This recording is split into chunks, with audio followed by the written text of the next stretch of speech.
திடீர்னு துர்வாச முனிவர் என்ன நினைச்சாருன்னு தெரியல. ரதத்தை நிப்பாட்டிட்டு இறங்கி ஓட ஆரம்பிச்சிட்டாரு. கிருஷ்ணனும் ருக்மணியும் சேர்ந்து அவர் பின்னாடி ஓட ஆரம்பிச்சிட்டாங்க. அவர் ஒரு ஆற்றங்கரையோர நின்னு கிருஷ்ணனை பார்த்து இந்த விஷயத்த சொல்றாரு. கிருஷ்ணா, நீ கோபப்படவில்லை, அதில் நான் திருப்தி அடைந்தேன்.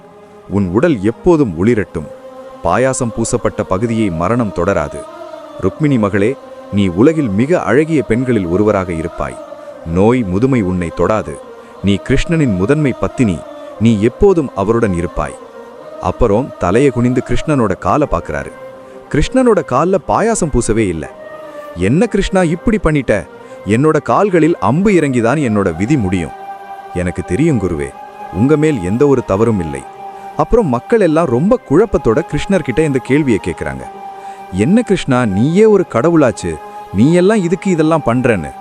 அப்புறம் கிருஷ்ணர் சொல்றாரு, நான் கடவுள் என்றாலும் சாஸ்திரம் சொல்வதை பின்பற்றுகிறேன். எனக்கு செய்ய வேண்டியதும் எதுவும் இல்லை. இருப்பினும் நான் கடமையை செய்கின்றேன். ருக்மிணி கிருஷ்ணன் கமெண்ட்ல சொல்லிட்டு இந்த வீடியோவுக்கு லைக் பண்ணிட்டு ஷேர் பண்ணிருங்க.